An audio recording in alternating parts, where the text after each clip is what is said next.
The lesson is about right to samadhi of no conflict, which is foremost in Subhuti, and this is the virtue that this teaching is about. Right, the initial verse. Okay, let me look at the time. I need to finish by 6:55, right? Yes, brother. Yeah, brother. People such as this have faith and understanding. Okay, so we can just skip this part, skip it and understand, which we've spoken about the past 2 days. And because they have faith, they have no doubt, so come to this part, because they can understand the principles are clear to them, which is linked to that was no timelines about clarity.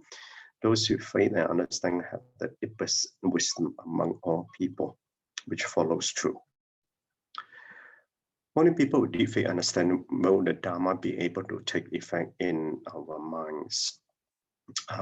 Then we must be firm in our resolve and learn to develop the state of mind like the Buddha, if and only if we can form the same aspiration as him.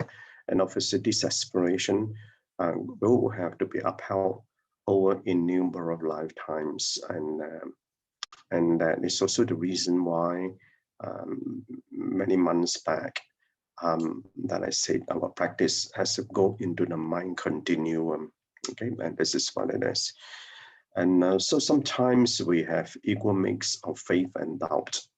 So we have faith in the Buddha, but we doubt ourselves. So the doubt can be ourselves, and doubt in the teaching, and the doubt our capabilities. And that is all. This is of our own self-hindrances.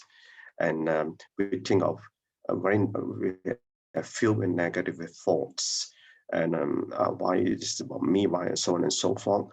And I'm not able to do that. Why somebody else can speak so much better than I do, and therefore my mind is blank, afflicted, so on and so forth. All these are all self-doubts which we bring into ourselves. But it's also the doubt of the teaching. That's the other part of it. But if I were to, for me, I think the doubt on the teaching, there are two parts to that. There's doubt of arrogance, and that is just brush aside. And then there's doubt that I do not understand. Therefore, I seek clarity. I'm not sure whether it's true. Then I seek clarity, and that's, to me, I think there's a healthy doubt for us to have. I mean, you cannot take on everything that is indeed the truth, because the Dharma has been passed down for so many periods of time to so many different generations. If I'm sure you're also familiar with the exercise that you do something, you tell something on a story, by the time you pass to the 10th person, the story have changed. And that's the reason why, and the Buddha knew that, and all the great religious leaders know that. And that's why I've mentioned before, none of them has been written down. So we need to seek the truth of ourselves. And the Buddha explained, the Buddha nature is within ourselves. So we got to go inside to find the Buddha nature, so that you then clear your doubt, so that you then have clarity of what is being taught. So we must bring our actions in accord with our faith. So we got to practice with that faith. And the faith is the one that we have to overcome, that our self-doubt. Without faith and understanding, we cannot experience and accept the Dharma. Then we will be unable to listen to the sutras, learn the teachings, and awaken to become one with the Dharma. So it is not until the chapter in parables that the key disciples could then truly comprehend and then majorly gain the faith and understanding. And that's especially so how the Sariputra got the confirmation. You know, to become a Buddha, he has to have I call it the Buddha seal. The Buddha seal means it's a confirmation. So a Buddha has to confirm one before that person can become the Buddha. So for Sakyamuni Buddha, and obviously this had gone through many lifetime and met many other Buddhas. So for Sariputra, the first one is confirmed by Sakyamuni Buddha. For the Sakyamuni Buddha, the first Buddha who confirmed he was the Pankara Buddha. Okay, that was many lifetimes before then. So in this chapter 4, talk about wisdom life. And wisdom life, the title is always given to all this highly accomplished Sangha members, which in this particular chapter, there are 4 of them: Subhuti, Mahakachayana, Mahakasyapa, and Moklanaya. So this is one of the 4 key disciples.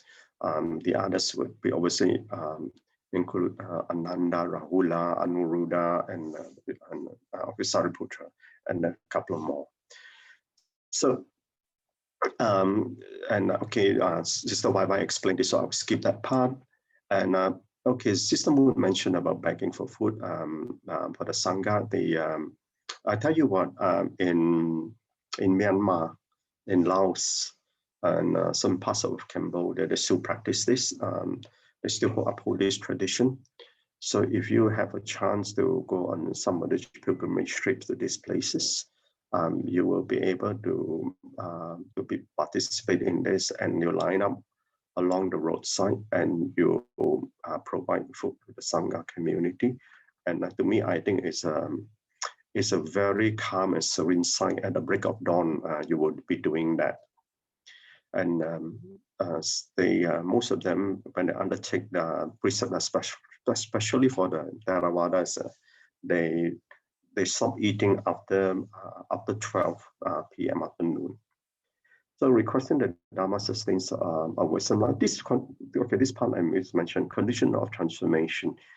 This is about a practice. Begging for food is about being humble. It's about getting rid of all your ego. It's about getting rid of your attachment. That is the reason why they do that. But for us, for lay practitioners, the only thing we do is that we won't bow our head down so that our head can touch the floor. But I can tell you, some of us have even difficulty doing that, let alone go down to beg for food.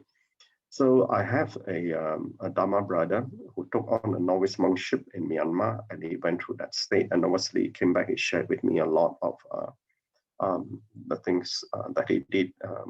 And obviously, through the period, and after he came out from the novice monkship, and he sent me all the photos of what he'd been through.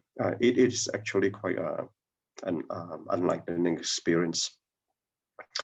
So all monastics could be addressed as wisdom life. So the lessons learned in the Dharma Sutra and the Prajnaparamita Sutra. Prajnaparamita Sutra is part of the Dharma Sutra, okay, and it's about emptiness.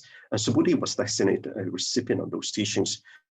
He was born out of emptiness, right? Because when he was born, the treasures in the whole house were all empty, and that he has been through many lifetimes, and the Buddha knew. So that's why when the Dharma Sutra was taught, Subhuti was the designated recipient. And because of that, he realized that samadhi are no conflicts. Because when you're in emptiness, obviously you got no conflict with any matter, any person, or any other objects. So that's the reason why that's what his foremost attainment is for Subhuti. So as we learn the Buddha's way, we can see it was not easy, even for people who have been in the Buddha's side for decades, even for leaders of the Sangha, to easily develop faith and understanding. And this is the point about this 4 key disciples, that only then, after 42 years of teaching, that they start opening up about this faith and understanding. So to say nothing of us who live in this era and this particular period of time, I don't have time to share with you about some of my experiences. So let me quickly go to this part first. Inner peace emerges from the inner development of your infant countess, be able to inner see your spiritual development. Realize the inner peace cannot be shaken by what is outside. As a householder in practice, you live the worldly life, engaging in spiritual practice. I'm sorry, I got to rush you because of the time. You live with both worldly and spiritual values. To find a balance is to develop the inner peace within you. There is no conflict in worldly and spiritual values, but most of us will find that as a conflict. But it's the conflict that the lessons are learned. One cannot realize the pleasure of this life in practice unless one has found the inner peace within. So you can just read about and contemplate on that. So on relationship, when the relationships are demanding, you learn to give. When they are conflicting and trying, you grow in patience and perseverance. When you know what turmoil and conflicts are your best teacher. When the relationships are ideal, you experience the joy, love, and peace. When relationships are well understood, you are always harmonious. There are no bad relationships. So therefore, only the deserving ones. Always be harmonious. Okay. So let me skip this part. Okay. All right. Thank you. Yeah, can so much, Brother Chin.